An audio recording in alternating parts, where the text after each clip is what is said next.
segunda vez, Deus tem me dado a oportunidade de estar aqui. Essa é a segunda vez. E sou pernambucano, sou da cidade onde está previsto para ser a sede da Copa do Mundo em 2014, eu acho que é isso, São Lourenço da Mata. Nascido e criado ali, e há 3 anos e meio na cidade de Palmeira dos Índios. Quem já ouviu falar nessa cidade? Olha, rapaz, está conhecida a cidade. Pensei que eu era um cara escondido lá. Palmeira dos Índios. Há 3 anos e meio, onde Deus está fazendo e tem feito grandes coisas naquele lugar. Porque Deus é fiel. Amém? Amém. E aqui pela segunda vez aqui nesse... Qual o nome do bairro aqui? Parque Cristo, é isso? Quase que a gente fala inglês falando esse nome. Acostumado no Nordeste. Bom, é aquela coisa toda. Estar aqui com os irmãos. Meus irmãos, deixa eu fazer uma pergunta. Outra coisa, eu gosto de ministrar a palavra sempre com os instrumentistas pertinho de mim. É porque eu sou enxerido, não sei cantar. A gente se enxerga em fazer uma coisa que não sabe, enxerga. Não é? E eu me arrisco a louvar música que não sei nem a letra. Porque às vezes a gente vai cantando, aí eu paro, aleluia, acompanhando os irmãos indo, eu vou acompanhando a frente. Amém? Porque o meu coração é um coração de adorador. E é? Ah, sim, muito bem.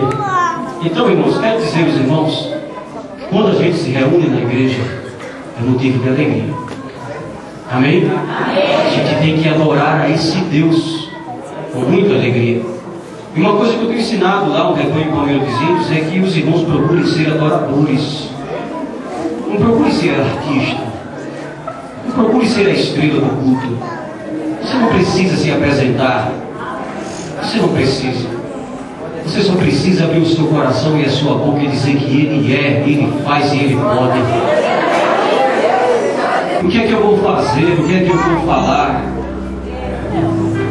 Porque eu não sou nada se o Senhor não for comigo. Eu não sou, não posso, não irei a canto nem a lugar nenhum se o Espírito Santo não for comigo.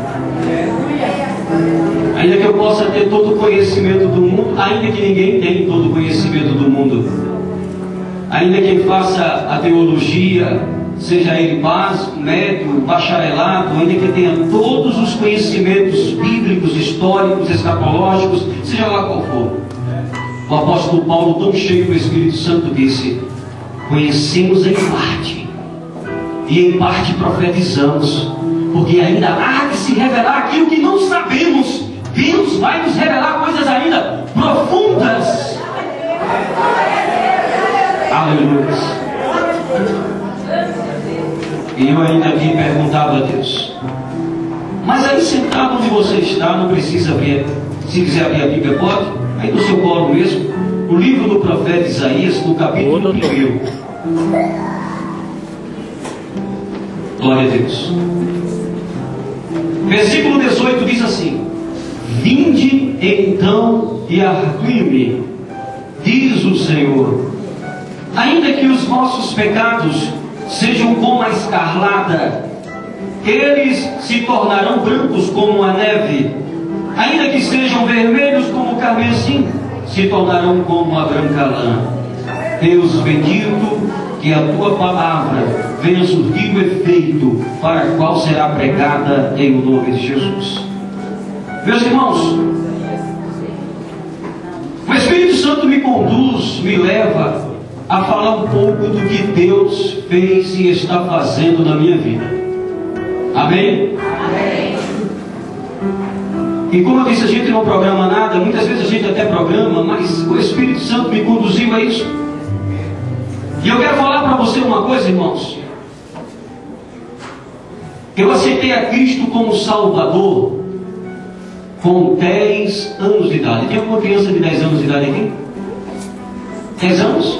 Tem ali um jovenzinho, tem um garotinho? 10 anos?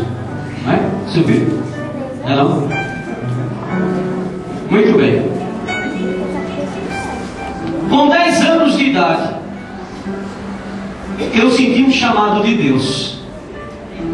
Amém? Senti um chamado de Deus. Sei que o tempo não é suficiente para que eu possa contar esse testemunho, mas em suma eu quero que você entenda que quando Deus faz uma promessa, ninguém pode apagar. Na minha casa nunca passou ninguém evangelizando. Na minha casa eu nunca recebi uma literatura. Na minha casa eu nunca recebi alguém falando de Jesus para mim. Mas um dia, aos 10 anos de idade, eu estava naquela capelinha estudando. E quando foi hora de recreio, eu fui para frente lá na escola. E eu olhei lá do outro lado de uma igreja. E eu disse, eu senti no coração, a igreja estava fechada, não estava tendo culto. E eu disse, eu quero ir para aquela igreja. Eu sozinho, com 10 anos de idade. Eu quero ir para aquela igreja. Cheguei em casa à noite, quando cheguei em casa, eu disse à minha mãe, mãe, vamos à noite para a igreja? Aí minha mãe disse, mas hoje não tem missa? Eu digo, mas negócio não é com missa não, mãe, é um negócio ali na igreja, ali dos crentes. Aí a mãe disse, não, deixa para lá esse negócio. Eu insisti tanto que quando chegou o domingo, a mãe me levou. Eu estou resumindo. E quando a gente chegou lá na igreja, quando eu entrei na igreja, eu fiquei maravilhado.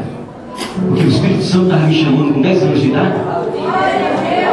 E eu entrei na igreja, e olha que quem não gosta de crente, como minha mãe não gostava, senta logo lá no último banco, né? Aí nós sentamos. Quando eu cheguei na igreja, eu me lembro que tinha muita criança louvando a Jesus. Amém? Aí eu olhei, eu disse, mãe, que negócio bonito, mãe. E a mãe disse, fica quieto. O culto foi lindo, foi maravilhoso. O culto foi lindo, foi maravilhoso. No final, irmãos, eu já estava pronto, já.